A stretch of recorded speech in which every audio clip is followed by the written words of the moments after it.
오늘의 시간은 삶을 바꾸는 가르침, 삶을 바꾸는 가르침이라는 제목으로 말씀의 은혜를 나누겠습니다. 오늘 본문은 예수님께서 산상보훈 말씀하신 직후 산상보훈의 마지막 내용입니다. 예수님께서 나지막한 언덕에 올라가서 심령이 가난한 자는 복이 있나니 천국이 너희의 것이다 하시면서 원수를 사랑해라, 오른뺨을 때리면 왼뺨도 돌려대라, 이런 산상보훈의 말씀을 전하셨어요. 그 말씀이 딱 끝나니까 사람들의 반응이 어땠느냐, 이랬다 이 말입니다. 그의 가르치심에 놀랐다. 여러분, 예수님은 직업이 뭡니까? 목수잖아요. 목수가 사람들을 놀래킬 만한 가르침을 전할 수 있을까요? 다 동네 사람들이에요. 예수님이 목수라는 걸 알고 있단 말입니다. 그런데 예수님께서 하시는 말씀을 듣고는 사람들이 다 놀랬다. 왜? 보통의 랍비들, 서기관들과는 다른 놀라운 말씀을 하셨기 때문이다 라는 것입니다. 유대 사회에서 랍비, 선생은 최고의 권위를 가져요. 왜냐? 유대인들은 더 이상 정치적으로, 경제적으로, 군사적으로 자유가 없기 때문입니다. 로마의 속국이기 때문이죠. 그러니까 이 유대인들은 자기들이 돈을 쓸 수도, 군대를 움직일 수도, 정치인을 뽑아 다스릴 수도 없어요. 로마는 군대가 있습니다. 이집트는 부자입니다. 그리스는 로마까지도 집어삼킬 문화가 있습니다. 로마의 문화는 곧 그리스의 문화죠. 그리고 이스라엘보다 작은 페니키아라는 곳은 상선으로 유명한 곳입니다. 이처럼 각 나라와 도시마다 대표적인 무언가가 있는데, 이스라엘에는 돈도 없고 권력도 없고 군대도 없단 말이에요. 근데 이스라엘에게 딱 하나 남은 자존심이 있어요. 그게 뭐죠? 바로 랍비다 이 말입니다. 랍비, 선생. 이스라엘은 오직 종교의 자유만 갖고 있었는데 그 율법을 평생토록 연구해서 가르치는 선생을 랍비라고 한단 말이에요. 지금도 그렇습니다. 우리가 잘 몰라서 그렇지 유대인들 중에서 제일 똑똑한 애는 뭐를 시킬까요? 랍비를 시키는 거예요. 랍비의 수준에 못 가는 애들이 뭘 하느냐? 노벨상 받는 교수를 하는 것입니다. 그러니까 랍비가 얼마나 똑똑한 줄 아시겠죠? 그리고 빌 게이츠라든지 뭐 페이스북 만든 주커버그라든지 이런 친구들은 랍비로서도 부족하고 교수로서도 부족한 사람들이 장사를 하는 거예요. 그러니까 유대인들에게 있어서 랍비를 왜 제일 똑똑한 애를 시키느냐? 자존심이 있기 때문이죠. 유대인들에게 남아있는 자존심. 근데 이 예수님이 지금 그 랍비들의 코를 납작하게 해주었다. 그러니까 사람들이 놀랄 수밖에 없는 거예요. 그러면 예수님이 랍비들의 코를 어떻게 납작하게 해줬느냐? 예수님이 전하는 메시지와 랍비들이 전하는 메시지가 달랐다라는 거예요. 랍비들은 어떤 메시지를 전하느냐? 굉장히 형식적인 메시지를 전했다. 그러니까 진리라기보다 말장난 같은 율법들이 많다라는 거예요. 예를 들자면 유대 율법에 비늘이 없고 지느러미가 없는 물고기는 먹으면 안 돼요. 장어, 미꾸라지 이런 거 먹으면 안 된단 말이에요. 그런데 장어나 미꾸라지가 맛도 있고 몸에 좋단 말이에요. 그러니까 이 유대인들이 장어나 미꾸라지를 먹고 싶어가지고 어떻게 했는지 아세요? 뭘 만들어냈다고 그랬어요, 제가? 향어를 만들어냈다고, 향어. 낚시해보신 분들 향어 아시죠? 향어 잡으면요, 비늘이 몇 개 있어요. 한 5, 6개만 딱 붙어 있어요. 이 향어는 장어, 미꾸라지 같은 거하고 붕어, 잉어 같은 거를 이렇게 유전자 조작을 시켜가지고 만든 물고기가 유대인들이 만든 물고기예요, 향어가. 이게 얼마나 이게 형식적입니까? 율법은 지켜야 되겠고, 하고 싶은 건 해야 되겠고, 그러니까는 이 유대인들이 그런 식으로 편법을 쓰는 거예요. 유대인들의 율법은 형식적이었습니다. 그 랍비들이 자기들이 말을 하면서도 안 지키고 형식적인 말을 하니까 백성들이 그 말을 고지 듣지 않는 거죠.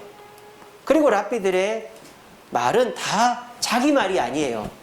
랍비들의 가르침은 자기 가르침이 아니에요.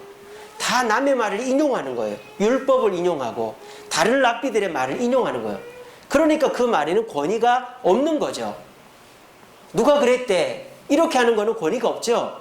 내가 봤어, 이래야 권위가 있는 거죠.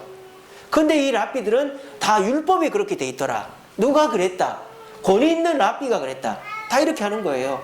내가 보증한다, 내가 봤다, 내가 경험했다, 이렇게 말하는 랍비가 없는 거예요. 그러니까 사람들은 랍비의 말을 어떻게 듣겠어요? 참고만 하는 거죠. 참고만. 그 말을 귀담아 듣고 실천하고 따르기보다 아, 저렇게 하면 되겠구나, 저렇게 해도 되겠구나 하는 정도가 되는 거예요. 예수님 당시에. 그러니까 랍비들의 말이 권위가 많이 떨어진 거죠.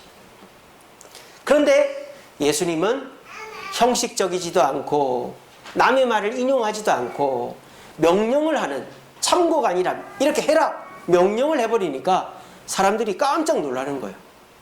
그래서 오늘 산상보훈이 끝나자 이 유대인들은 깜짝 놀랐다라는 거예요. 지금도 이 랍비라는 사람들은 굉장히 권위 있고 힘이 있는 사람이에요. 그 대표적인 예가 아프가니스탄이잖아요. 여러분, 아프가니스탄을 지금 누가 점령을 했습니까? 탈레반이 점령을 했죠. 탈레반은 일반 법을 지키지 않아요. 샤리아라는 법을 지킵니다. 샤리아. 샤리아는 이슬람 국가들이 지키는 헌법이에요. 그러니까 종교법이 아니고 일반법이에요. 일반법, 우리 헌법 같은 민법, 사법, 가정형사소송법 이런 것처럼 일반법인데 이슬람 국가에서 만든 법이에요. 율법이 아니고 법이에요, 법. 그래서 이 샤리아는 그 코란을 바탕으로 해서 만든 것이 이제 그들의 법입니다. 자, 그런데 지금 얼마나 웃기냐면 여자들이 밖을 나가면 안 돼요. 밖을 나갈 때 어떻게 해야 돼요? 부르카를 입어야 된대요. 부르카 아시죠? TV로 보셨죠? 부르카는 손도 보이면 안 돼요. 살갗 자체가 보이면 안 돼요. 손에도 뭘 낍니까?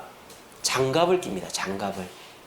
눈이 보이면 안 돼. 망사 같은 걸로 이렇게 해서 눈만 빼꼼히 내놓는 거예요.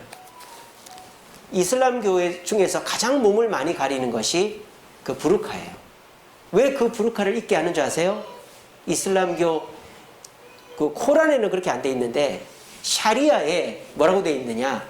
여자는 악의 근원이라고 돼 있어요. 그러니까 여자의 살갗이 보이면 남자를 유혹하고 죄에 빠뜨린다는 거예요. 그래서 여자 자체가 죄의 근원이기 때문에 여자는 밖에 나가면 안 되는데 부득이하게 나가야 된다면 살갗을 보이지 마라. 자, 그게 이제 그 이슬람교의 샤리아법이란 말입니다. 근데 이게 얼마나 재밌냐면 탈레반들이 뭐라고 합니까? 그 샤리아법을 해석하는 율법 학자가 여자가 외출을 해도 된다, 여자가 학교에 가도 된다라고 하면 그렇게 해주겠다라는 거예요. 이게 얼마나 웃긴 얘기입니까? 그만큼 율법 학자의 권위가, 율법 학자의 말이 아프가니스탄 여자 수백만 명의 운명을 좌우하는 거예요. 유대 사회, 이슬람 사회에서 랍비, 율법 학자는 그만큼 중요한 위치에 있는 것입니다. 그런데 이 목수, 그냥 자벽부입니다.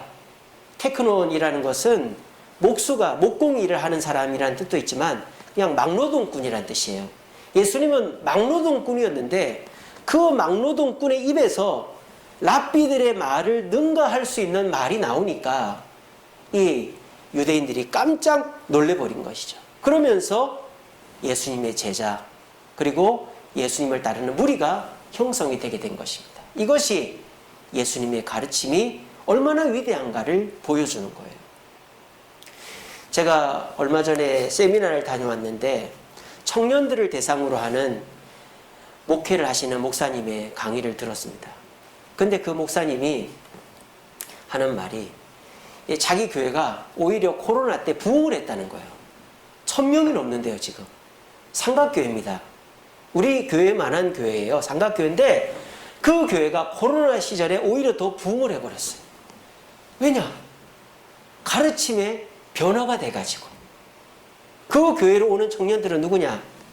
가정에서 부모님한테, 그러니까 모태신앙인데 신앙의 강요를 받아가지고 교회를 안 나가는 청년들, 또 교회에 실망해가지고 목사님한테 실망하고 교회에 뭐 누구누구들한테 실망해가지고 교회를 안 가는 사람들, 그런 청년들이 그냥 돌아다니다가 권유를 받고 그 교회를 나갔는데 이 젊은 목사님, 40대 목사님이에요. 이 목사님의 가르침을 듣고 마음이 변화돼서 그 교회에서 너무너무 열심히 신앙생활을 한다는 거예요. 도대체 저 목사님은 무슨 설교를 하시나? 이게 자기가 얘기를 하더라고요. 뭐라고 설교하느냐? 너희들은 잘못이 없어. 너희들은 죄인이 아니야. 이거를 굉장히 강조한다는 거예요. 그래서 청년들이 가정에서, 그러니까 아버지가 목사고 장로고 권사고 하는 집에서 맨날 야단만 듣는 거죠. 야 이놈아, 네가 그래가지고 목사 아들이냐 장로 아들이냐, 네가 교회를 그렇게 다녀가지고 되겠냐. 그러니까 그 교회 다니는 청년들이 교회 가기가 싫고 집에 들어가기 싫은 거야. 난 죄인이라고, 맨날 죄인이라고 정죄만 하니까. 그리고 이 청년들이 자신감을 잃어버리는 거예요. 근데 그 목사님이 이제 교회 오는 청년들 앉혀놓고 하는 말이, 너는 훌륭한 청년이야. 너는 부족함이 없어. 자신감을 가져. 그리고 두 번째로 전하는 메시지가, 너는 하나님의 자녀다라는 거죠. 너는 하나님의 자식이야. 너희 아버지가, 너희 어머니가 너를 힘들게 하고 네가 다니는 교회에서 상처를 받았어도 하나님은 그런 분이 아니야. 그러니까 이 청년들이 내 아버지가 하나님 같고 내 어머니가 하나님 같이 느꼈던 거예요. 그러니까 아버지가 자기를 학대하고 어머니가 잔소리를 하고 하는 것이, 내 아버지도 하나님도 내 아버지 같고 엄마도 내 하나님 같다라고 생각한 거예요. 오해가. 근데 그거를 딱 끊어온 거죠, 이 목사님이. 그래서 하나님은 너희 아버지가 아니야. 하나님은 너희 어머니가 아니야. 하나님은 네가 전에 다니던 교회 목사님이 아니야. 그러면서 예수님 설교를 한다는 거죠. 예수님이 어떤 분인지, 예수님이 얼마나 우리를 사랑하시고 십자가, 그럴 때 이 청년들이 새로 배워가지고, 그렇구나, 내가 지금까지 예수님을 오해했구나, 내 아버지를 어머니로 우리 교회 목사님으로 오해를 했구나. 그래서 그 목사님의 메시지로 그 청년들의 삶이 변화가 되고, 그 교회로, 우리 교단교회예요, 마포에 있습니다. 시광교회라고. 청년들이 몰려오고 있다는 거예요. 이 코로나 시절 오히려 부흥에. 그래서 제가 많은 걸 배웠습니다. 저도 청년부를 맡고 있지만 그 목사님 더 강의를 듣고 해서 우리 교회에도 우리 청년들을 그렇게 지도해야 되겠다, 그런 마음을 갖고 있습니다. 여러분, 한 끗 차이잖아요. 그 청년들이 모르겠어요? 태어나면서부터 교회를 다녔고 아버지가 장로고 목사고 권사고 어머니가 권사인데 교회 모르는 게 뭐가 있겠어요? 성경 잘 알고 어려서부터 신앙생활 했는데, 다른 가르침에는 오히려 교회를 버리고 도망을 쳤는데 그 목사님이 그 청년들에게 맞는 가르침을 전하니까 이 청년들의 삶이 변하더라. 그러니까 이것이 뭡니까? 메시지도 중요하죠. 성경을 전하는 것도 중요하지만 메신저가 중요하다. 어떤 메신저, 어떤 설교자, 어떤 교사가 가르치느냐가 중요하구나 하는 것을 깨달았습니다.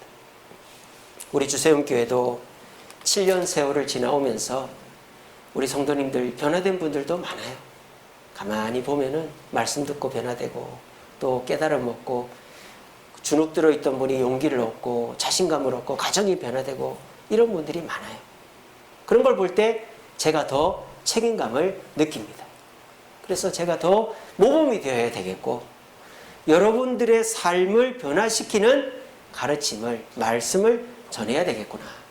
그래서 이렇게 개인적으로 이렇게 저한테 얘기해 주시면 제가 참고해서 설교를 이렇게도 바꿔보고 저렇게도 바꿔보고 막 그렇게 노력을 하고 있습니다. 제가 부족한 게 많죠. 하지만 오늘 우리에게 전해주시는 예수님의 말씀은 부족한 것이 전혀 없는 말씀인 줄로 저는 믿습니다. 그래서 여러분들이 부족한 저를 보지 마시고, 제가 어떻게 됐든 여러분들이 받아들이기 쉽게끔, 또 이해하기 쉽게끔, 감동이 오게끔 준비해서 설교를 할 때에 그 말씀을 귀담아 들으신다면 세상에서는 변하지 않고 세상에서는 진부한 내 삶에 아무런 감동이 없는 얘기들이 주님의 말씀을 통하여 우리의 삶을 바꾸는 기회가 될 수도 있을 거예요. 부디 우리 예수님은 목수였지만 산상보훈의 말씀으로 사람들을 변화시켰습니다. 그 말씀으로 지금도 그 시간교회 청년들은 변화가 되고 있고, 우리 주세임교회도 변화가 되고 있는 분들이 있는 줄로 믿습니다. 우리 모두 예수님의 가르침은 내 삶을 변화시킨다는 것을 굳게 믿으시고, 그 가르침 속에 나를 던져놓고 말씀을 귀담아 들어 우리의 삶이 변화되어져 가는 것을 볼 수 있는 저와 여러분들 되시기를 간절히 바랍니다. 자, 그러면 랍비들의 가르침과 예수님의 가르침이 어떤 차이가 있었느냐. 첫 번째, 그래서 이제 오늘 이 마태복음 본문은 그냥 끝났잖아요. 근데 예수님의 가르치심의 가장 대표적인 모습이 뭘까? 저는 이게 생각이 났어요. 바로 베드로의 배에 올라타셔서 설교하셨던 예수님의 모습. 누가복음 4장에 나오죠. 이 가르치심이야말로 랍비들과는 전혀 다른 놀라운 가르치심이다라고 봅니다. 그럼 예수님께서 이 랍비들을 어떻게 이 베드로의 배에서 어떻게 가르치셨느냐? 자, 예수님이 말씀을 전하는 위치가 어디입니까? 회당입니까? 자신의 집입니까? 아니죠. 어디라고 그랬어요? 베드로의 어디 위? 배 위라고. 예수님은 말씀을 형식적으로 전하는 분이 아니라 생활과 연관해서 전하신다. 예수님은 찾아가셔서 말씀을 전하시지 불러서 말씀을 전하는 분이 아닙니다. 예수님은 베드로의 장모가 병이 났을 때도 그 집에 가고, 또 고넬료가 찾아오고, 고넬료가 아니죠. 사람들을 만나고 찾아가서 말씀을 전하시지, 그 사람들이 회당에 와서 예수님이 사시는 곳에 와서 말씀을 전하시는 것이 아니다. 그러니까 이 사람들은 예수님의 말씀을 내 생활과 연관해서 듣게 된다. 그래서 예수님은 베드로의 배 위에서 베드로도 듣고 무리들도 들으라고 말씀을 전하셨습니다. 그리고 예수님의 가르침에는 어떤 특징이 있느냐? 인용을 하지 않습니다. 누가 그러던데 이런 말을 안 합니다. 다 예수님의 머릿속에 예수님이 알고 계신 것으로 전하시면서 명령을 하시죠. 얼마나 자신감 있습니까? 누가 그러던데, 누가 잘 됐다던데, 카더라 방송이 아니라 내가 봤다, 내가 경험해봤다, 이거는 확실하다. 이러니까 사람들이 그 말에 가슴이 움직이는 거죠. 예수님께서 누구에게 명령하십니까? 베드로에게 명령하십니다. 깊은 데로 가서 그물을 던져 고기를 잡으라. 베드로가 뭐라고 합니까? 밤새도록 고기를 잡으려고 했는데 한 마리도 못 잡았지만 뭐에 의지해서? 말씀에 의지해서 그물을 내리겠습니다. 베드로가 예수님의 말씀을 권위 있게 받아들였다는 거예요. 그거는 왜? 베드로가 지금 자신의 삶의 문제에 예수님이 다가오시고 또 남의 얘기를 필요해서 하는 것이 아니라 자신감 있게 자신의 말로서 베드로에게 명령하시니까 베드로의 마음이 움직였던 거예요. 그리고 베드로가 먼 가까운 호수로 나가서 물고기를 잡았는데 어떻게 됐죠? 그물이 찢어져 건지기 힘들 정도로 많이 잡았고 두 배에 나눴는데도 배가 가라앉을 정도로 물고기가 많이 잡혔다는 거예요. 자, 그리고 난 다음에 예수님이 또 어떻게 하십니까? 이렇게 명령하시죠. 네가 후로는 사람을 낚는 어부가 될 것이다. 그렇게 말씀하셨어요. 이건 뭡니까? 예수님의 가르치심은 한 번으로 끝나지 않는다는 거예요. 예수님은 산상보훈으로 제자들과 무리들을 가르치셨습니다. 그리고 오병이어로 가르치셨습니다. 변화산에서 가르치셨습니다. 부활하시고 가르치셨습니다. 예수님의 가르치심은 끝나지 않아요. 가랑비에 옷 젖듯이 계속되는 예수님의 가르치심을 들었을 때 결국 베드로가 십자가 거꾸로 매달려 죽은 것처럼 완전한 변화를 이룰 수 있다. 여러분, 성경에 보면 그 수가성 여인, 우물가의 여인 이야기도 이와 같죠. 예수님은 우물가의 여인을 회당에서 만나지 않았어요. 그 여인이 낮 12시에 물 들어오는 우물가에서 만났어요. 그리고 그 여인의 삶의 이야기를 꺼냅니다.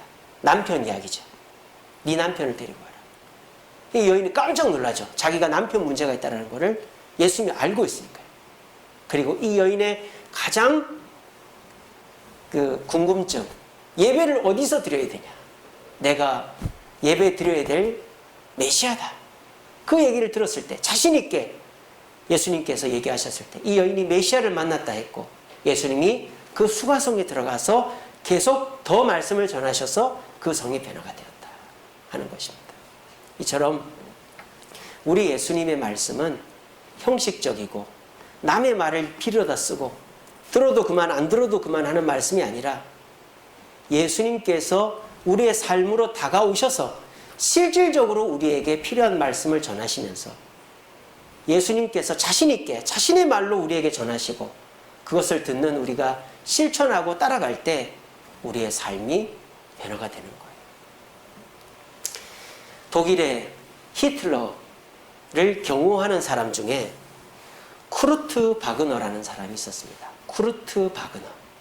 근데 이 쿠르트 바그너는 나치 당원으로 열렬한 히틀러의 제자였어요. 히틀러는 대중연설가였고 사람들에게 호감을 끄는 호감형이었어요. 히틀러가 연설하면 사람들이 난리가 났어요. 독일 사람들이. 그 중에 한 명이 쿠르트 바그너였던 것이죠. 이 쿠르트 바그너가 얼마나 히틀러를 좋아했던지 히틀러의 가르침에 뿅 빠졌든지 히틀러를 따라다니며 나치 당원이 되고 히틀러의 경호원이 됐습니다. 그래서 히틀러를 끝까지 보호했는데 히틀러가 맨 끝에 어떻게 되죠? 미제 권총으로 자살합니다. 근데 히틀러가 집무실에서 미제 권총으로 자살할 때 그 문 앞에 있었던 사람이 쿠르트 바그너였어요. 쿠르트 바그너는 히틀러의 서재에서 총소리가 나서 뛰어 들어가 봤더니 자기가 그토록 존경하고 그토록 그 가르침에 매료되어 가지고 인생을 바쳤던 히틀러가 그냥 죽은 것도 아니고 적국 미제 총으로 자살한 것을 보며 충격을 받았어요. 여러분, 이것이 세상의 가르침입니다. 세상의 가르침은 완벽하지 않아요. 그렇게 자신 있게 가르친 그 메신저도 그렇게 허무하게 가는 것이 세상의 가르침. 아무도 자기의 메시지에 자신을 갖지 못하는 것이 세상의 가르침이다. 그래서 이 쿠르트 바그너가 충격을 받은 거죠. 야, 내가 그렇게 존경하던 우리 총독, 히틀러 총독이 이렇게 권총으로, 미제 권총으로 자살하다니. 그래서 이 쿠르트 바그너가 어떻게 하려고 그랬느냐. 자기도 자살하려고 그랬어요. 근데 마지막으로 커피 한 잔 먹자. 그래서 이제 거기서 커피를 한 잔 먹고 앉아 있는데 자기 눈에 뭐가 띄었느냐. 요한복음 성경, 쪽 성경이 눈에 띈 거예요. 그래서 이 사람이 그 요한복음 쪽 성경을 읽고는 내가 죽지 말아야지. 왜 죽어? 하면서 목사님을 찾아갔다는 거예요. 목사님을 찾아가서 신앙 고백을 하고 그리스도인이 됐다는 거예요. 그리고 이 쿠르트 바그너가 이렇게 고백합니다. 메시아는 예수다. 예수가 평화를 준다.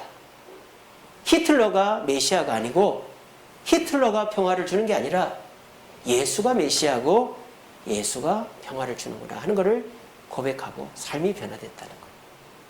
쿠르트 바그너를 변화시킨 것은 성경, 예수님의 가르치심이었습니다. 히틀러가 아니고 오히려 히틀러는 그 쿠르트 바그너의 인생을 갉아먹고 망하기 직전까지 이끌어갔다는 거죠. 이처럼 어떤 사람이 어떤 상황에서 예수님의 말씀을 귀담아 듣는가 하는 것은 그 죽음의 순간도 바꿔놓을 수 있다. 지금 코로나 때문에 힘들어하는 저와 여러분들도 예수님의 지금 부족한 저의 말을, 설교를 들으면서 감동이 오고 마음이 변화가 되면 우리의 삶이 바뀔 수도 있다. 우리나라에 오신 교수님 중에 하비콘이라는 교수님이 계셨어요. 하비콘. 총신대학교에서도 강의하시고 우리 고신에서도 강의하셨던 하비콘 교수. 한국을 얼마나 사랑했던지 개명을 했어요. 간하베로. 하비콘, 콘을 간, 하비를 하베, 간하베로 개명을 했어요. 이분이 이제 어디서 전도를 많이 했느냐? 창녀촌에서 전도를 많이 했습니다. 창녀촌에 들어가서 예수 믿으라고. 낮에 가면은 이제 그냥 일반적인 뭐 술집이고 그냥 거리니까 낮에 가서 전도를 하는데 눈이 퍼런 외국인이 와가지고 더듬더듬 한국말 하면서 전도를 하니까 이 율락 여성들이 막 모인 거예요. 근데 이 가나베 교수님이 처음에는 그 여자들 얘기를 들어줬답니다. 신세 한탄도 듣고 내가 여기 있을 사람이 아닌데 내가 참 여기를 벗어나고 싶은데 어쩔 수 없다. 뭐 그런 얘기를 다 들어줬대요. 그런데 아무리 만나주고 들어주고 선물을 주고 친절하게 해줘도 그 율락 여성의 직업을 버리는 사람이 한 명도 없었답니다. 그래가지고 이 가나베 교수님이 전략을 바꿨대요. 성경 공부를 해야 되겠다. 그래가지고 여자들을 모아놓고는 성경을 가르치니까 지루하다고 가는 사람들이 생겼대요. 아, 나 그런 건 듣기 싫어. 나 교회 다녔었는데 이제는 교회 안 가. 그러면서 막 떠나가는 여자들이 생겼다는 거예요. 그런데 다 떠나가는 게 아니라 몇몇은 남아서 성경 공부를 했다는 거예요. 그런데 중요한 것은 남아서 성경을 끝까지 들은 사람들은 공장으로, 가정부로, 행상으로 직업을 바꿔서 율락 여성의 일을 그만두더라는 거예요. 삶이 바뀌었다는 거죠. 우리가 이웃들 만나고 직장에서 코로나 때문에 힘들지, 어렵지, 얘기 들어주고 서로 내 얘기도 하고 지 얘기도 하고 이러면 위로는 되죠. 마음은 조금 감동은 돼요. 그런데 거기에는 삶이 변하지가 않아요. 삶이 변하려면 내가 잘못한 게 있으면 야단도 듣고 또 내가 잘못 가고 있는 길이 있으면 남이 아주 명확하게 얘기를 해줘야 되고 그 얘기를 딱 듣고 내가 충격도 받고 그렇게 해서 결정을 하면 삶이 변하는 가르침이 있을 수 있다. 삶이 변하는 가르침은 농담 따먹게 하고 서로 위로해주고 대화하는 데서 일어나지 않는다. 그냥 TV에서 인터넷에서 찌라시로 카더라 하는 거를 듣고 우리 삶이 변하지 않는다. 우리 삶이 변하는 것은 예수님의 말씀을 듣고 그 말씀 앞에 내가 순종하고 따라갈 때 우리의 삶은 변하게 되어 있다는 겁니다. 아까 제가 메시지보다 메신저가 중요하다고 그랬죠. 성경을 누가 전하느냐가 중요하다고 그랬어요. 근데 그거보다 더 중요하다고는 말 못하겠지만 버금가게 중요한 것은 청중의 자세입니다. 듣는 사람이 열린 마음으로 그리고 나를 고치겠다고 하는 마음으로 들으면 그 사람이 변화가 되는 거죠. 그런데 내 생각을 딱 고정시켜 놓고 내 생각과 맞으면 그 얘기를 듣고 내 생각과 다르면 거부하겠다라는 생각으로 들으면 예수님이 다시 이 땅에 오셔서 말씀을 전해도 가룟유다 같이 니고데모 같이 예수님을 직접 만나서 말씀을 들었던 가룟유다와 같이 니고데모와 같이 될 수밖에 없는 것입니다. 우리 말에 이런 거 있죠. 찰떡같이 얘기해도 뭐같이 알아들으면 된다고요? 꿀떡같이 알아들으면 된다고요. 옛날에 6, 70년대 목사님들이 무슨 신학대학원을 나왔겠습니까? 성경학교 졸업해가지고 설교하고 그것도 그 목사님이 한 교회에 계신 게 아니라 교회는 많은데 목사는 작으니까 한 달에 한두 번밖에 안 와요. 근데 그 설교를 듣고 예수를 믿고 삶이 변하고 나쁜 짓을 그만두고 공부를 하고 그렇게 해서 서울에 와서 직장을 잡고 공부를 해가지고 지금의 우리들이 있는 거 아니겠습니까? 물론 메시지도 중요하고 메신저도 중요하지만 오늘날에는 청중이 더 중요한 것 같아요. 요즘 사람들이 너무 똑똑하고 자기 가치관이 너무 분명하다 보니까 내가 알고 있는 거, 내가 정해놓은 것과 다른 얘기들을 하면 그걸 그냥 저는 그런 생각이 아닙니다. 정중하게 거절을 해버리는 거죠. 근데 여러분, 우물은 누가 팝니까? 급한 사람이 파는 거예요. 급한 사람은, 내가 지금 당장에 죽게 돼 있는 사람은 지푸라기라도 잡고 싶은 심정입니다. 그러니까 저와 여러분들이 아직까지는 덜 급한 거죠.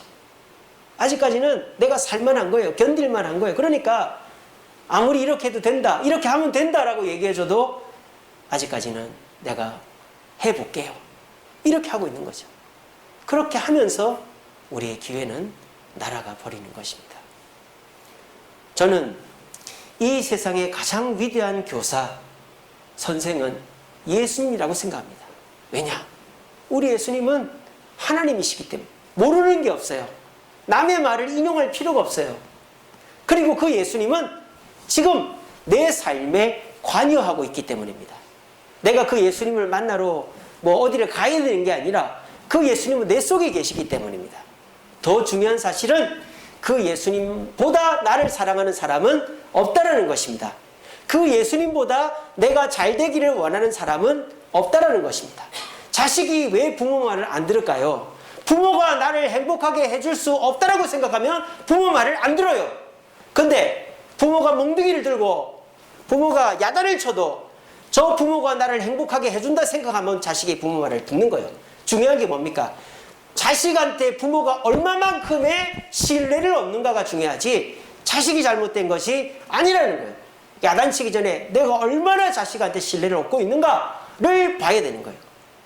우리 예수님은 우리가 신뢰하고도 남을 정도의 우리를 사랑하고 우리 곁에 계시는 분이다라는 거예요. 그러므로 저와 여러분들이 그 예수님의 말씀을 이렇게 자르고 저렇게 자르지 마시고 내 삶을 변화시킬 수 있다라는 무거운 말씀으로 받아들일 때 저는 그 말씀을 한 번 듣고 두 번 듣고 매주일 들어가면서 우리의 삶이 하나씩 둘씩 변화돼요. 내 고집이 바뀌고 내 다혈질적인 성격이 바뀌고 내 비판적이고 비난하는 내 입술이 바뀌고 내 손찌검이 바뀌고 내가 먹고 마시는 것이 바뀌고 그래서 결과적으로 우리의 삶 속에 내가 이렇게 바뀌었구나 하는 것을 느낄 때가 곧 오게 되리라고 저는 믿습니다. 사람 바꾸는 거 정말 힘들거든요. 그런데요, 교회는 사람을 바꿔냅니다. 특별히 자기가 바뀌어야 되겠다고 생각하는 사람, 자기가 뭔가 지금 부족하다, 나는 변화가 필요하다라고 생각하는 사람일수록 교회에 오면 많이 바뀌는 것을 경험합니다. 오늘 이 자리에 오신 저와 여러분, 이 코로나 시절에 우리는 변화하지 않으면 살아남을 수 없어요. 그런데 누구 말을 듣고 어디로 가서 변화하겠습니까? 이 세상 우리를 가르치시고 우리를 변화시키기 원하시고 우리를 가장 사랑하는 분은 예수님이십니다. 매주일 선포되어지는 말씀을 듣고 또 제가 아침 8시에서 8시 반 사이에 보내드리는 그 하루 묵상하는 말씀을 읽으시고 그것을 그 가르침을 무겁게 받아들이고 실천하시면 저와 여러분들의 삶에 내가 생각지도 못한 변화들이 일어나서 내가 예수님 말씀으로 삶이 변했구나 하는 걸 느끼게 될 거예요. 우리 모두 예수님의 가르침을 통하여 삶의 변화를 경험하는 저와 여러분들 되시기를 간절히 바랍니다. 우리 찬양하겠습니다.